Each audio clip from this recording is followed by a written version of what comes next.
Have you ever just felt like you're not a money person? Well, what if I told you that being financially independent is something that's absolutely in your control, no matter who you are?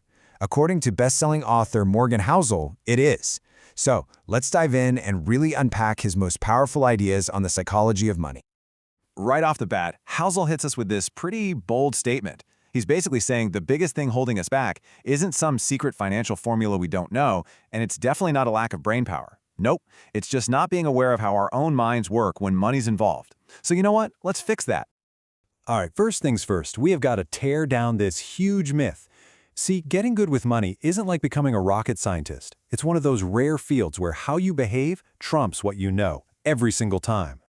We're all told the same story, right? Go to a fancy school, get a high-paying job, and you'll be set. But Housel's seen it again and again. People with the most impressive resumes can go completely broke, while ordinary folks with simple, good habits can build incredible wealth. The key thing to get is this. It's not about what you know, it's about what you do. So what are these magical behaviors? Well, Housel calls it the kindergarten list, because it's just that simple. Seriously, forget all the complex spreadsheets. It just boils down to focusing on your own path, saving a little bit, living on slightly less than you make, and then, and this is the hard part, just being patient. That's it. That's the whole game. Okay, so if the rule's that simple, why isn't everybody wealthy? Well, that brings us to the single biggest psychological roadblock we all face, the social comparison trap. Think about it. You get a raise, you get a nice bonus, and what's the first thing that happens? Your expectations for what you need jump up even higher. That's the moving goalpost Housel talks about. When your desire for more stuff grows faster than your income, you always feel like you're behind, even when you're technically doing better than ever. And this leads to such a simple but powerful idea. Housel says all happiness, and I would definitely include financial happiness here, is just the gap between what you have and what you feel you should have. The smaller that gap, the happier you are. The problem is, our modern world is an absolute expert at making that gap feel like a canyon. And here's the fundamental flaw in playing the jealousy game. We see our neighbor's new car, or that vacation on Instagram, and we feel that little pang of envy. But what we don't see are the 80-hour work weeks, the insane stress, or the huge sacrifices they made to get it. We're only seeing the highlight reel, not the director's cut. So how in the world do we get out of this trap? Well, we change the entire goal of the game. The mission shouldn't be to get rich. It should be to become wealthy. And trust me, those are two very, very different things. Being rich is visible. It's about your current income, right? It's having the cash to buy the big house and the fancy car. But being wealthy, that's hidden. Wealth is the money you don't spend. It's the savings and investments in the background that buy you options, that give you control over your time, that let you wake up one morning and say, I can do whatever I want today. And this just perfectly captures the illusion of being rich. Housel tells this great story from when he was a hotel valet. Whenever someone pulled up in a Ferrari, he'd be amazed by the car, but he never once thought, wow, that guy driving is so cool. He just pictured himself behind the wheel. The lesson here? People are impressed by your stuff, not by you, because they're way too busy thinking about themselves. So, here is a super practical tool you can use. Before your next big purchase, just stop and ask yourself this one simple question. Is this thing I'm about to buy going to genuinely improve my life, or is it just a way to measure myself against other people? You know, people who, as we just established, probably aren't even paying attention. Okay, so if independence is the goal, what's the #1 tool to get us there? It's saving. But we have to totally reframe what saving even means.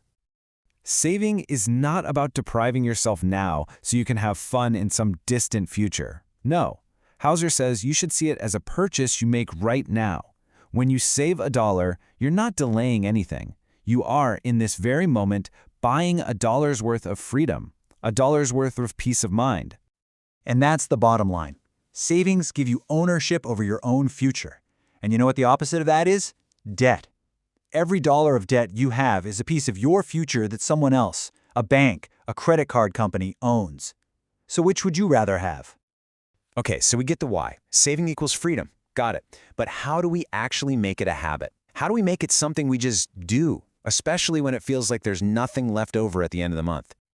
Well, the plan is actually pretty simple. 3 steps. First, you have to treat your savings like a bill. It's non-negotiable, just like your rent. Second, start with a simple rule, like saving 10% of every single dollar that comes in. And third, and this is the most important one, automate it. Set up the transfer and forget it. Take your messy, emotional human brain completely out of the decision. So you're managing your expectations, you're saving for freedom. There's just one last ingredient. And honestly, it might be the most powerful one of all: time. If you want to really grasp the power of time, just look at Warren Buffett. This stat is it's insane. 99% of his entire net worth came after his 60th birthday. Now, he was already a billionaire by then, but the vast, vast majority of his fortune came from the last couple of decades. It's not because he got way better at investing. It's because he just let that financial snowball roll for an unbelievably long time. And that's the magic trick right there. It's called compounding. And it's not complicated. It's just your money earning money, and then all of that money earning even more money. The results feel really slow at first, but after a few decades, the growth just becomes explosive. And this right here might be the most freeing idea in the whole book. You don't have to be a Wall Street genius. Housel says if you can just be a totally average investor, but for an above-average amount of time, you can achieve amazing results. Your real financial superpower isn't your brain, it's your patience. So let's wrap this all up. What are the big takeaways? First, financial success is about how you act, not how smart you are. Second, get a handle on your expectations and just quit the comparison game. Third, aim for wealth, which is freedom, not just being rich, which is just stuff. Fourth, start thinking of saving as buying your own independence today. And finally, remember that your greatest asset, by far, is your patience. So I'll just leave you with this one last question to think about.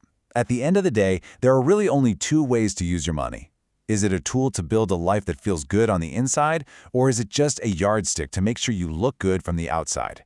The answer to that question, well, it changes absolutely everything.